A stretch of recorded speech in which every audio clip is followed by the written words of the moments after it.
Thank you, Nick. It's an honor and a pleasure for me to introduce to you the speaker for tonight's plenary session, Dr. Andreas Heinrich from the IBM Almaden Research Center in San Jose, California.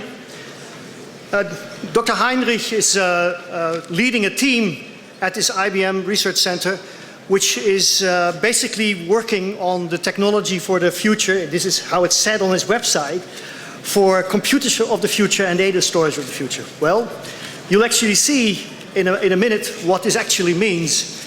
But before he gets the floor, let me first explain to you who he really is. So Dr. Heinrich got his PhD in Göttingen at the Georg August University, where he already worked with the techniques of scanning tunneling microscopy and transmission electron microscopy, investigating ternary compound semiconductors. And after this, he moved to the United States. Actually, he already moved to the United States a little bit during his PhD, tried out Berkeley. But later, as a postdoc, he returned to California, but now to the IBM lab, with a grant that he got himself, a Veldhoven grant. And he joined the world-famous team of Don Eigler. And I guess all of you know who Don Eigler is, because he is the first who was manipulating atoms, writing the smallest possible advertisement that you can imagine, namely the letters IBM with individual atoms. And as we will see tonight, it really didn't stay at that level. Because after his arrival as a postdoc, he actually quickly made it to the project leader of that project, taking over the team from Don Eigler and taking that whole effort to a completely new level. So he developed low-temperature scanning tunneling microscopy, low-temperature atomic force microscopy, unparalleled resolution in spectroscopy, very, very beautiful physics with magnetic atoms, small magnetic structures, a whole range of beautiful inventions and beautiful physics, extremely high-impact publications. And I'm very, very happy that finally we have you here to show us all of this. And I should add that over dinner, he confessed to me that the real reason that IBM is actually paying for all this is that he's making advertisement. Advertisement for IBM, but also advertisement for excellent science. And you'll see a treat of this tonight with some of the beautiful images and movies that he is making. So with further ado, I would like to give you the floor, Andreas Heinrich.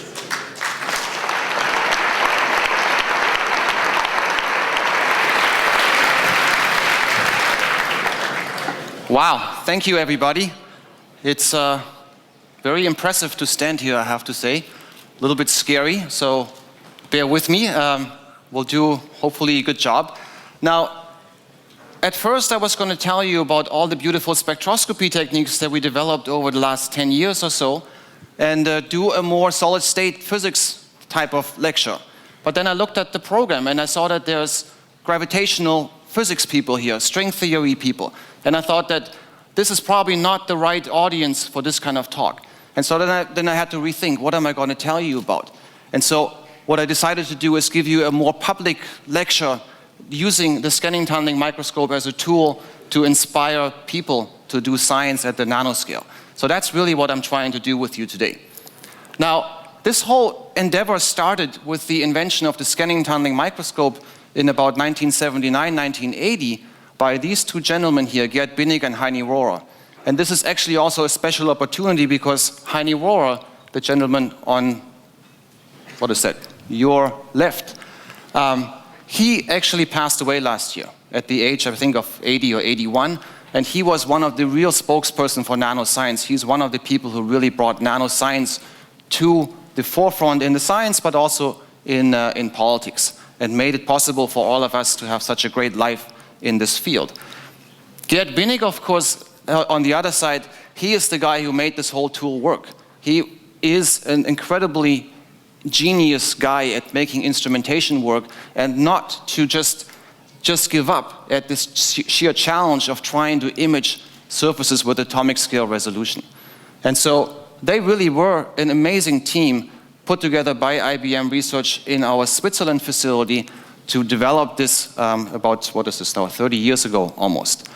Now, this is a very famous image of the surface of silicon 111, And this was an outstanding challenge in the beginning of the 80s. People did not know with other techniques where the atoms actually are on the surface.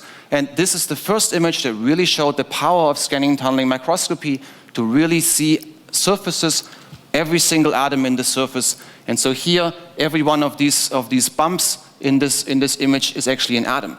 And just to put this in perspective, this is the very early 1980s. People did not actually have computers to do the scanning. Gerd Binnig and Heini Rohrer started using an XY plotter, which is something that the younger ones among you probably have never seen, right? That's a tool that you had to use in order to take data sort of automatically in a piece of paper, sort of like a record player needle, taking the traces. And then this was a relief, what is that word? I don't know. Basically, it was made from wood, pasted together, and then photographed to take this famous picture. Right, so that's when this whole tool started. Beautiful development. Now, give me a couple moments to highlight to you why this tool is so special, and then we'll go into the fun of using it to do some science with it. Now, at the heart of it is a very simple tool. You want to look at the atoms on a surface, and what you do is you use a metal needle that is very sharp down to a single atom, and you bring that needle about 1 nanometer away from the surface. Now, why is that difficult? Because that needle is a macroscopic object. That needle is like a millimeter diameter piece of wire. And now you want to hold this wire at about 2 or 3 atom diameter distance over a surface and keep all vibrations out. This is incredibly impossible as an imagination to actually be bold enough to actually attempt this. Obviously, Gerd and Heini were able to overcome this challenge. Now, when you bring this needle so close, you apply a small voltage, you can get electrons tunneling between the needle and the substrate underneath it, and so you get a current. That current is a tunneling current, hence the name scanning tunneling microscope. Now we can then move that needle horizontally and keep a constant current as our normal imaging mode, and so we keep the height of the tip, we vary the height of the tip as we move that needle along in a scanning fashion and take an image of the height of the needle as a function of the lateral position over that surface. And that really is how simple this tool really is in the end. Now, obviously in the beginning, these tools were operated at room temperature, already in a vacuum chamber to be able to make very clean surfaces, so that already was achieved by Gerd and Heini. And Christoph Gerber, I should put on, who also has a very important role to play in this beginning phase. Then my friend and mentor Don Eigler came on the scene in the mid-80s, and he was bold enough to say, well, if this tool works so great at room temperature in a vacuum chamber, why not make the whole situation more difficult? Why not cool this whole thing down to the temperature of liquid helium? Then all the atoms will hold still, and we can do beautiful experiments in spectroscopy looking at the electronic properties of those atoms. So he also, equally as bold, made that step of building this first really low temperature STM. And here's a picture of the STM, which is actually in our hallway, just in a little display case nowadays. In the end, that is a robot. That is a robot needle that we can control with atomic scale precision. We can tell that needle move 1 atom to the right or move 1/1000th of an atom to the right. And so it's a very simple tool in the end if you look at it just at the scale.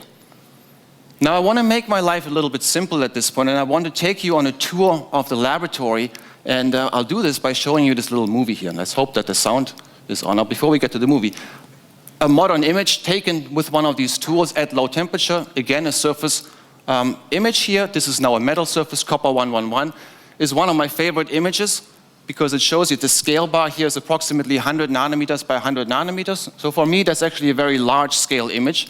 And what you see here is not the individual atoms of the copper surface. Those are actually very difficult to see with a scanning tunneling microscope because the surface is just, electronically speaking, very flat. But you see these steps here where the substrate, where the copper takes one atomic layer higher or lower, and you see the beautiful electron waves that are the standing waves on the surface of electrons confined in that surface layer of the copper. Now this is where I want to take a moment and take you to the laboratory. We're using 2 scanning tunneling microscopes to make this movie. First, we need to look at the surface and we need to figure out where the atoms are. The way we do this is we run a needle along the surface and we keep that needle relatively far away. It's only about 1 nanometer from the end of the needle to the surface. So here we have the atom that we want to move, here we have our needle, and we switch between the imaging mode, where I stay relatively far away, to the moving mode, where I get close in, and if I do this right, I can pull on this atom as this atom moves along the surface. Here you are actually in the microscope room. This is the room where the actual tip is, where the sample is, where the action is taking place. We're working at a temperature of minus 260 something degrees centigrade. We do this so that these atoms hold still. When we're moving atoms in the laboratory, you'll actually hear a noise. Now the sound you hear is the sound of the molecule following the tip along the surface.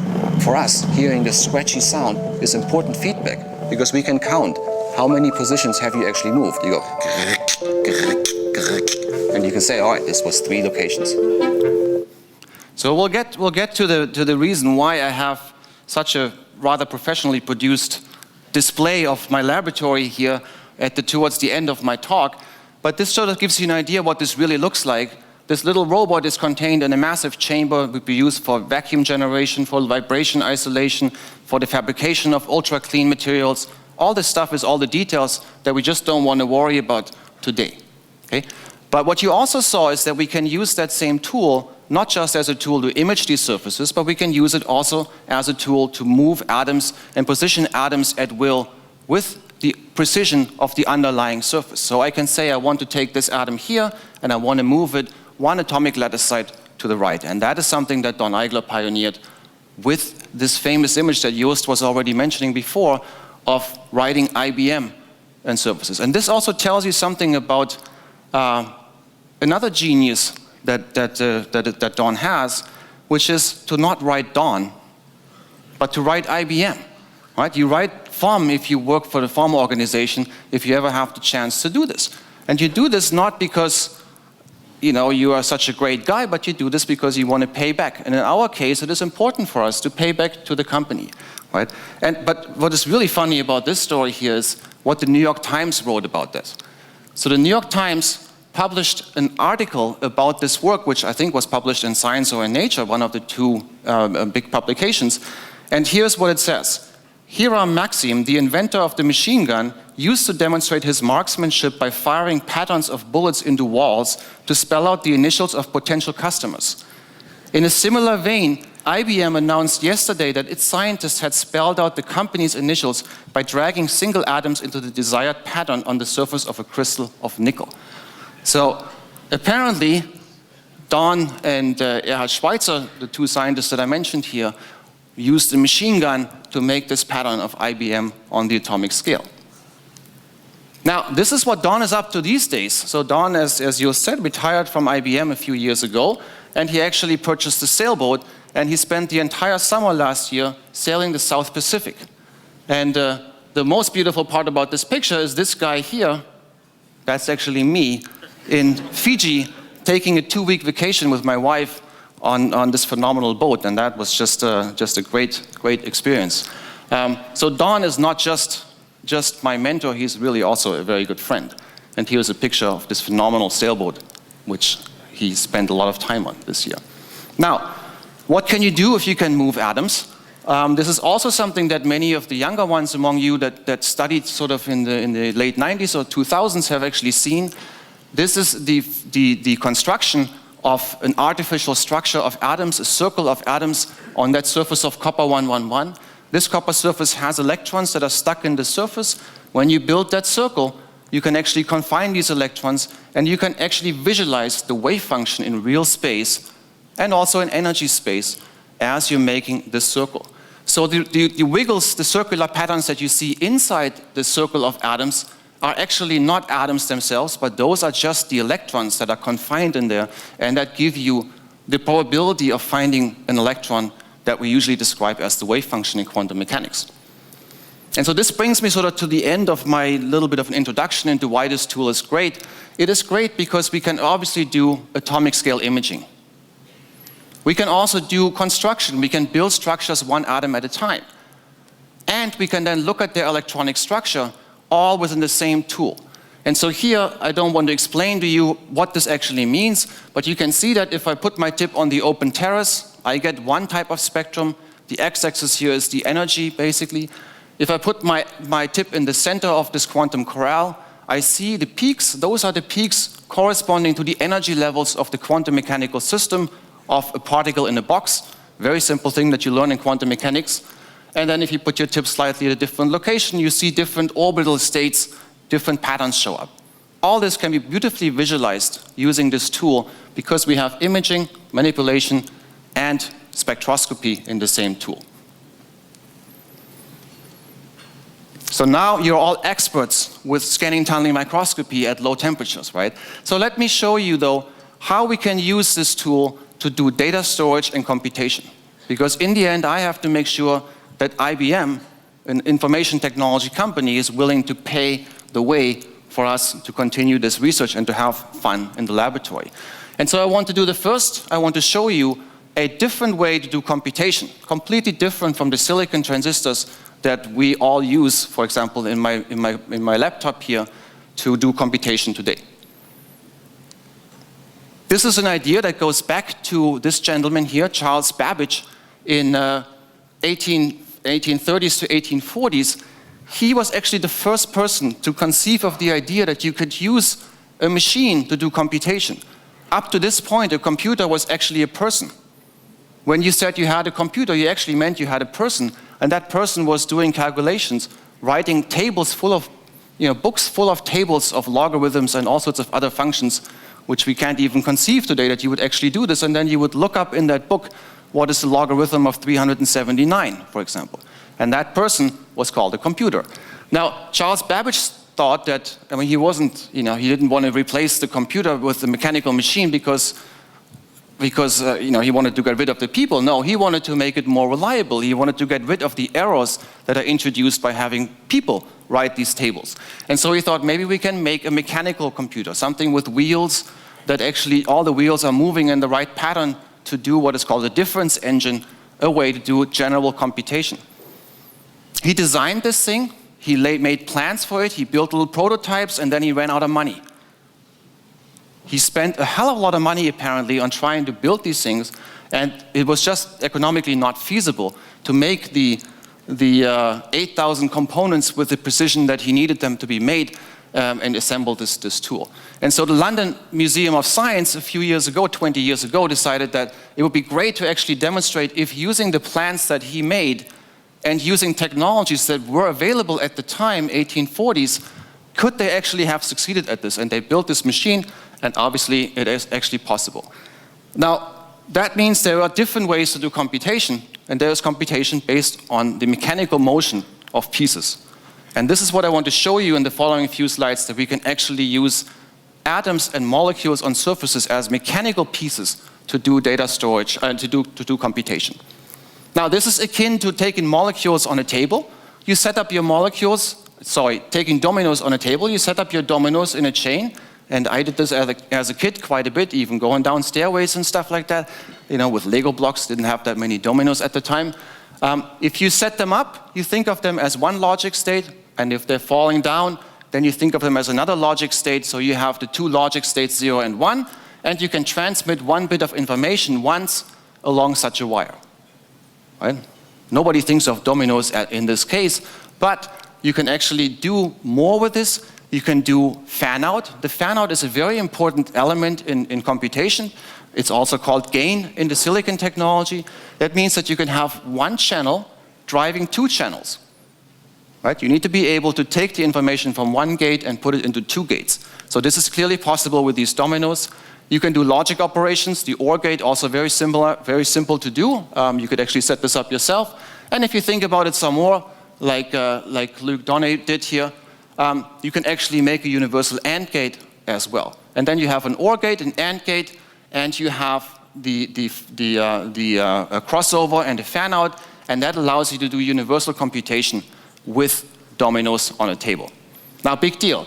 But what we actually found, more or less by accident, like most of these discoveries actually go, is that we can actually do this on the atomic scale. Right? And so this is what I want to show you here. Now, here I show you just a cartoon of what the structures look like that I'll be showing you in the following. You see here in yellow the structure of copper 111. So each one of these yellow dots represents one possible location for a molecule of carbon monoxide. Each molecule here is represented by this red dot, red circle. So we have structures where the carbon monoxide molecules are sitting right next to each other, and they have very different mechanical stabilities. If we put them on the left side here, if we put them in the close packed arrangement, they're stable forever. They actually won't move at all. If we put them in linear arrangement, they won't be stable at all. We build them, and as soon as we can image it, let's say 5 seconds later, they already hopped away. And in the middle, we have this chevron, this slightly bent arrangement. And that arrangement is interesting because it always decays by hopping the central molecule from this location to the next location. It always does this with a fidelity, if you want, of about 10,000 to 1, meaning that we've never seen one fail, and we've watched about 10,000 of those hops happen. Okay? So very reliable, actually. Now, this works in reality. So here you see an STM image. That STM image is now a little bit smaller, 2 nanometers by 2 nanometers here. And I indicate the location of the copper atoms, even though you don't see them in this image, because the tip is actually too far away here. But you see on the upper side here, a single molecule appears as a dip on the surface. 2 molecules next to each other appear as 2 dips. But in the middle, you see some electronic state. There's something like a little bit of chemistry happening here. And if you build the chevron, it looks like you have 2 of these nearest neighbor structures together. Now, if you just wait a little bit, a minute or so, you'll come back and you see that this structure has actually decayed, and you get to what I call the final pattern here. So we have on the one side the domino standing up, and on the other side the domino fallen down. Now this is of course only interesting because we can combine these things together to make an actual wire. And so here's the initial structure. I can then take my STM and I can, with the atom manipulation, move one atom, make the first chevron, and then everything else happens on its own. I'm just a spectator now. I'm just watching what the structure wants to do on its own. So I have one chevron.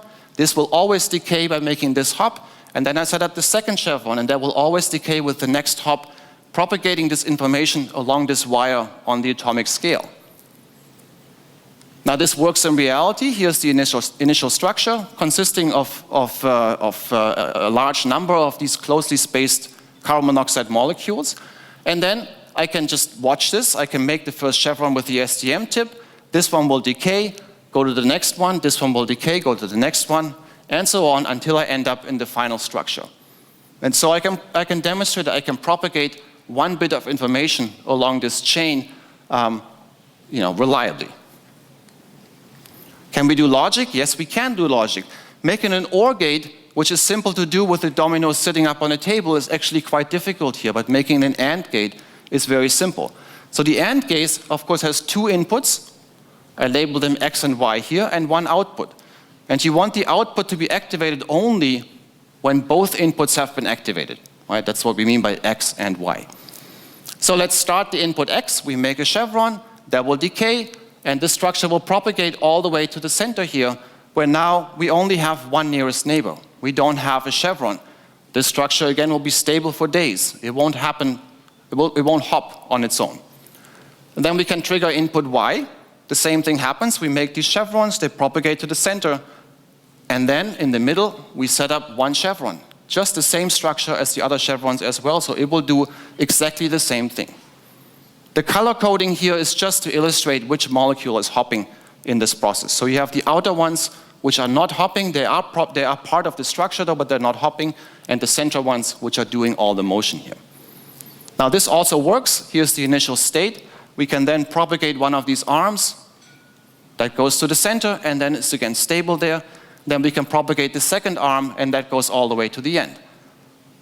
And now fortunately you guys can't ask me questions, so that's great. So nobody's going to ask me how we're going to do the reset.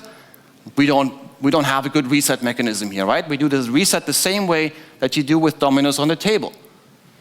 You put them all back by hand. So you have, if you're a professor, you might use your postdocs or students. I actually have to be in the laboratory, so I contribute actively in setting these things back up.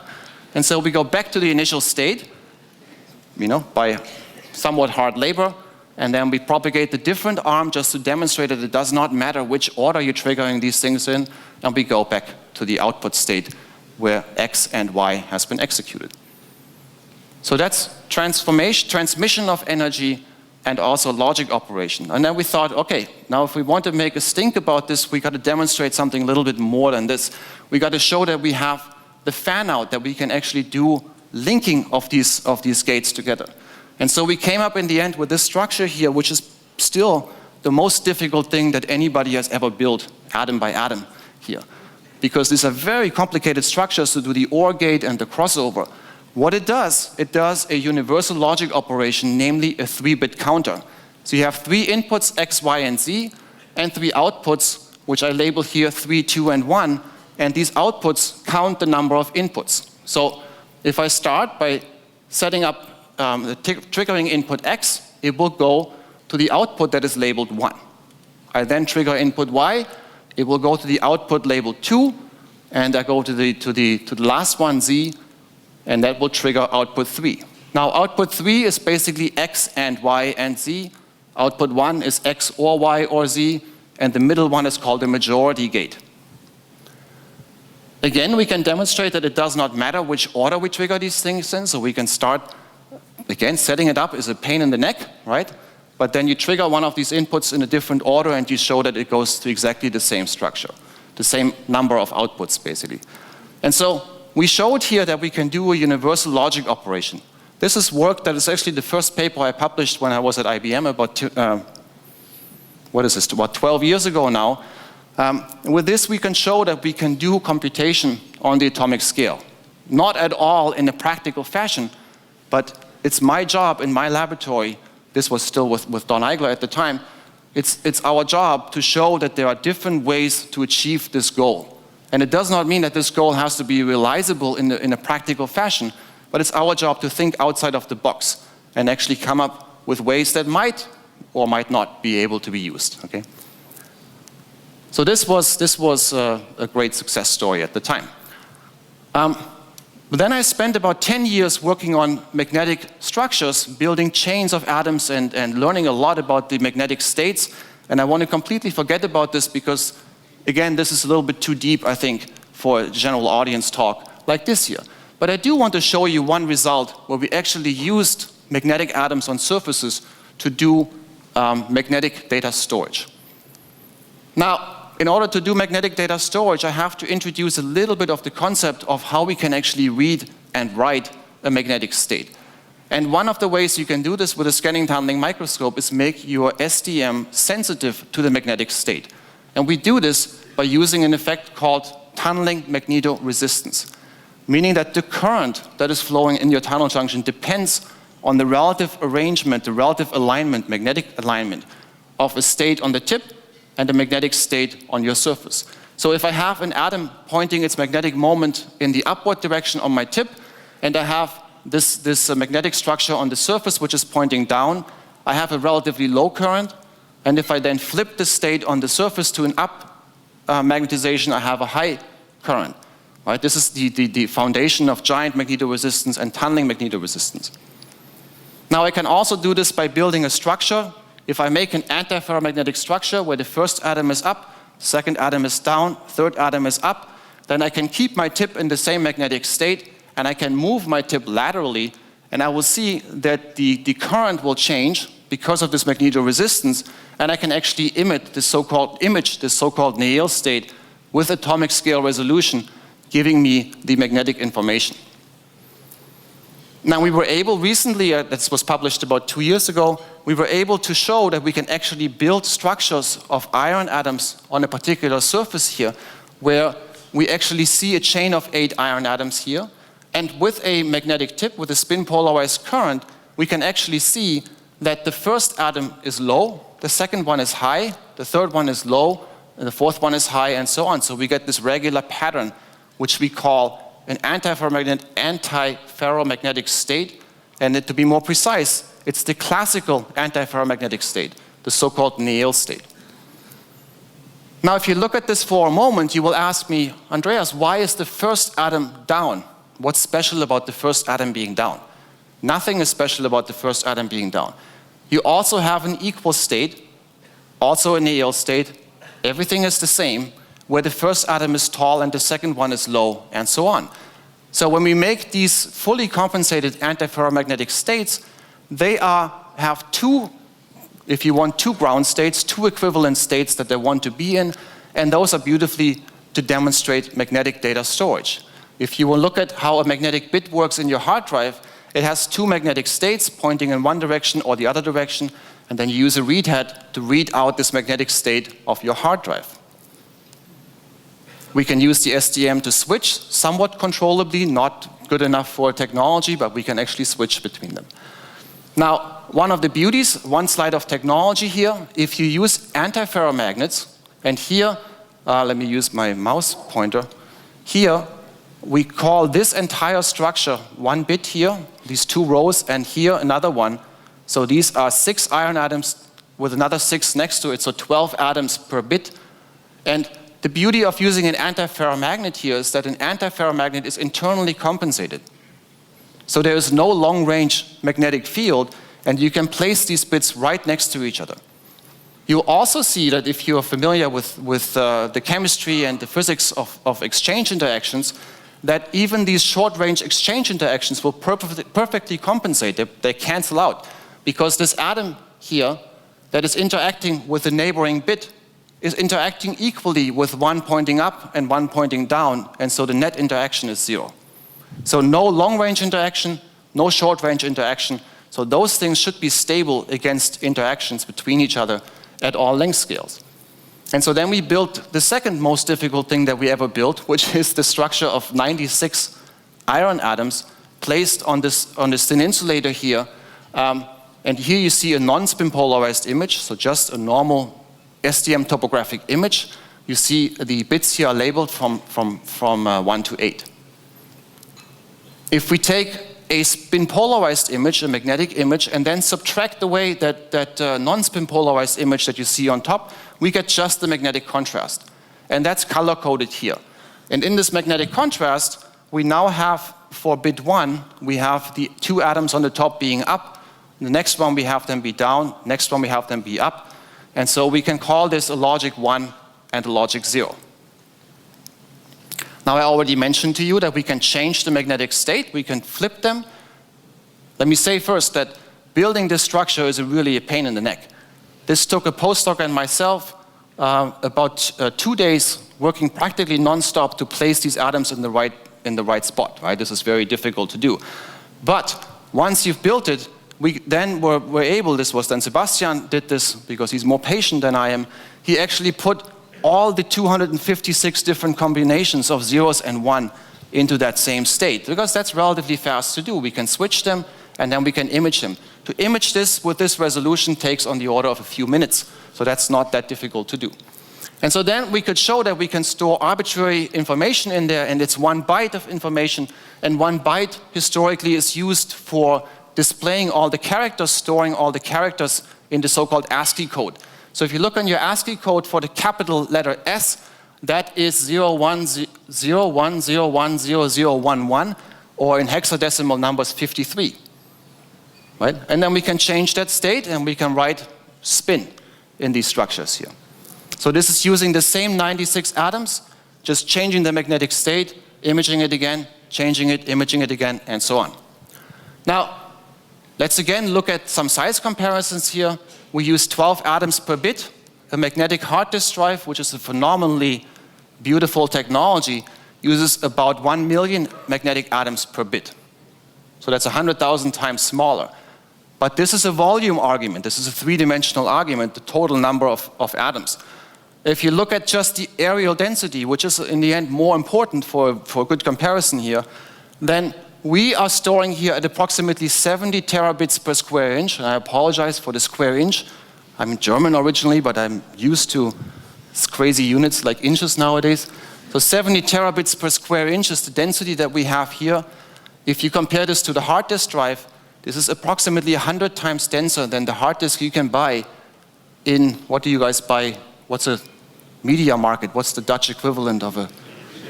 Oh, all right. All right, it's a small world. It's Best Buy for us, or any case. So you walk into media market, you put on 100 euros, and you will get a hard disk drive that stores approximately 2 or 3 terabytes of information at a bit density that is 100 times less than this thing. 100 times less is a factor of 10 in linear dimension. That means that the hard disk drive you can buy for almost nothing in the store is almost at atomic scale dimensions already, right? Which just blows me away what the technology has actually come to, how small these structures really are. Now, by no means are we the only people that can do this kind of precise manipulations. There are several groups around the world, and one of the things that I really wanted to demonstrate was to combine this idea of computation with a cascade motion together with the data storage of a magnetic bit.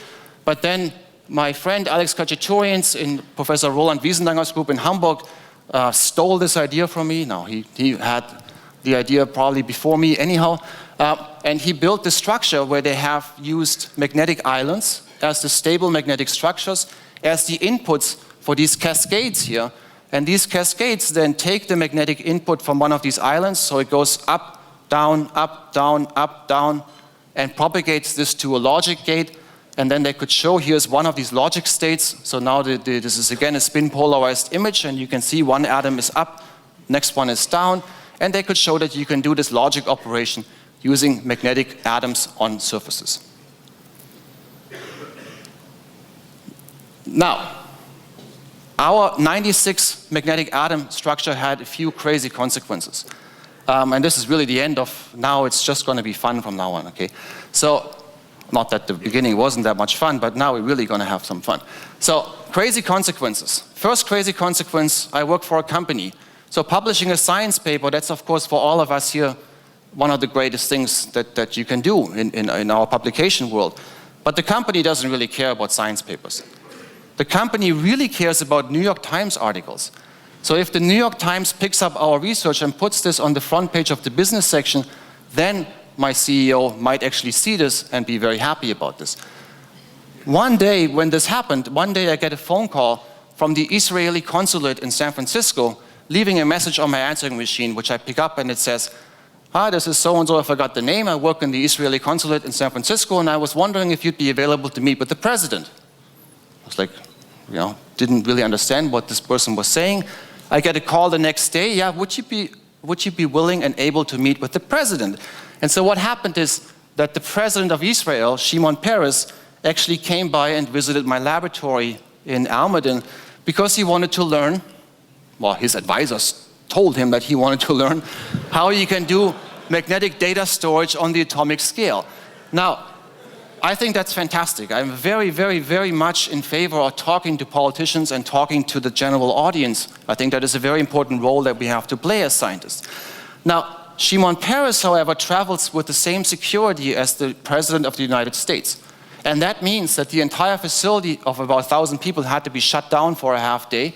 And there were snipers on the roof, and there were snipers in the mountains, and it was scary as heck to actually have this visit happen. Second crazy consequence is, I get a phone call, this is about a year and a half ago, I get a phone call, I don't know, let me show a show of hand. How many of you have ever seen the TV series called Mad Men? So quite a few. Actually, the last season starts in April in the United States, so I'm really looking forward to that.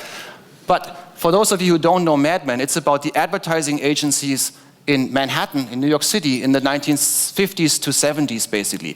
Really a crazy bunch of people. So I get a phone call from one of these advertising agencies, namely Ogilvy, which is our IBM, it's our main marketing firm in Manhattan. And they say, would you be able and willing to make a movie with us? And so, well, this is a long story, and so we decided to actually try to make a movie. And so, let me walk you through this a little bit. Deep in the hills of Northern California, 4 researchers are pushing the limits of science, working at -268 degrees Celsius, using a microscope the size of a room, moving atoms magnified 100 million times, all to bring you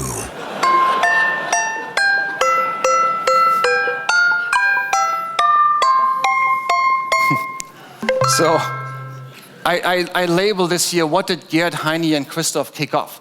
You know, if you think back about 30 years ago, these gentlemen had no idea what they were actually starting by making a tool that can look at surfaces with atomic scale spatial resolution. This is obviously the trailer for a movie that is 1 minute long, and which I'll show you in a few moments, which actually has entries in Wikipedia and in the IMDb database. You know, it's really treated like an actual movie. There's a director for this, and so on. So how does this come about? Now there's the first cartoon that this advertising agency, Niels, is the guy who did this. He's the creative director of this effort, basically. So, just like you do in any other movie, you come up with a storyboard. You want to tell a story. And what really intrigued me about this is the communication to a general audience. This is basically now IBM, literally IBM marketing dollars at work. We buy a lot of TV spots. Buying a TV spot and producing this TV spot in the United States costs on the order of $1 million. And so one of our vice presidents of marketing said, why don't we take $1 million and we go to the research division within IBM and we find some gems that we can communicate to the general audience how great IBM is in the end, right? And so they hire this marketing firm, Ogilvy, and they come up with the idea that they want to tell a story. And this story should not be scientific, this story should be emotional. It should be an emotional connection between the viewer and the story that we're telling, but it's made with atoms. And so you can sort of drag people in to the excitement about doing science with atoms and then having them ask questions later. And so they came up with of course you can't do lines, you can only do dots, basically, with atoms. And so you have to translate this into this pattern of dots. And so this IBM marketing firm hired a director in Manhattan. This director hired an animation firm in South America. And this animation firm came up with the idea of how you translate this storyboard to a pattern of atoms on surfaces. And then we, of course, became involved in translating from the, oh, sorry, wrong direction, translating from this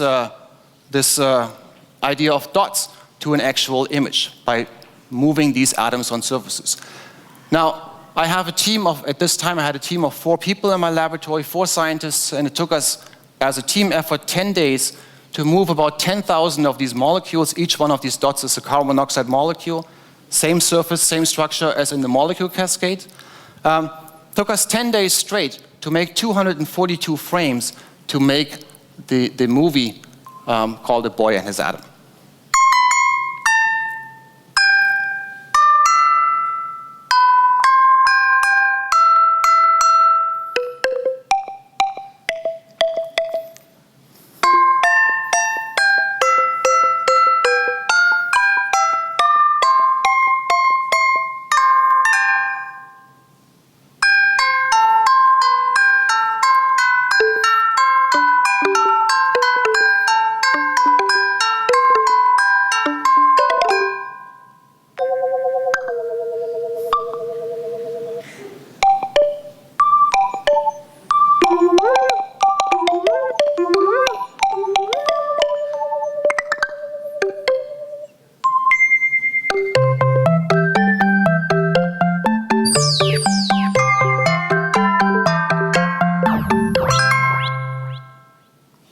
So,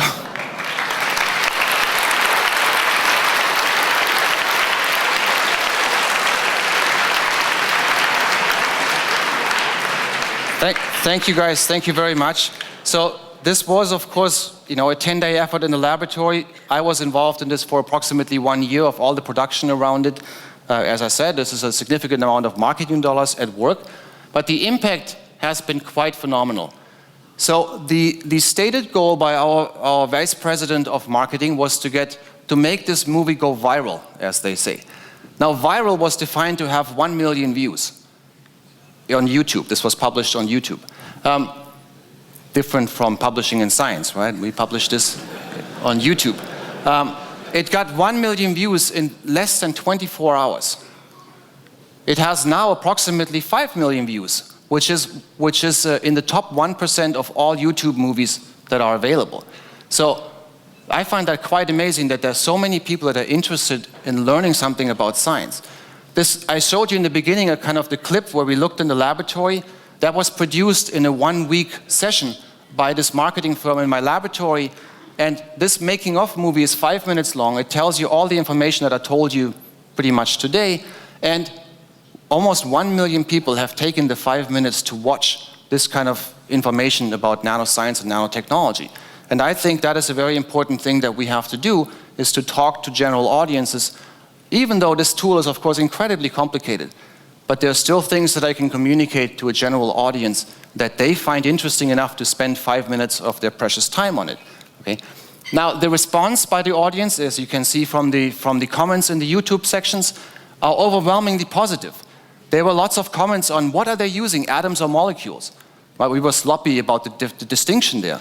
And so I was like, that's fantastic. People are thinking about whether these dots are atoms or molecules, right?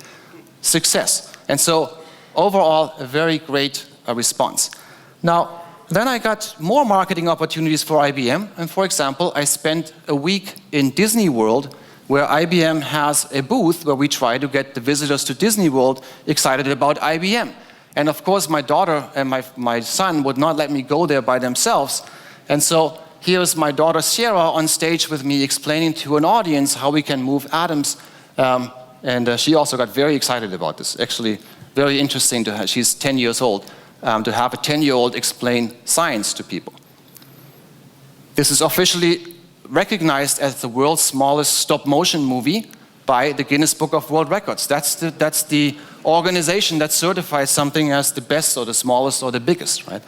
And finally, I just want to show you how we actually do these frames. We build these frames one atom at a time, right? And so here you can see atoms, molecules, they are all CO molecules, disappear and being assembled one frame at a time into the boy who we call atom. Now finally, this whole media effort was only possible because we had the strong arm of a lot of money behind us, and they can come up with these kind of promotions basically. This movie won at the Cannes Festival of Animation, Cannes Festival of Marketing, which is a huge organization of all the marketing firms in the world. It won not best in show, but it won best branded entertainment, and so I was able to go to Cannes and go on stage and take an award for this movie. And so this brings me to the end. I have a small team of people. On the left-hand side here, you see postdocs and students who spend time with me, and on the right-hand side, scientific visitors. This work has all been possible through the generous support, mostly of IBM. So now, I don't want to take any more of your time because I'm standing between you, and I hear that there's going to be some wine and beer available. So thank you very much for your kind attention, and thank you for bringing me to this fantastic conference.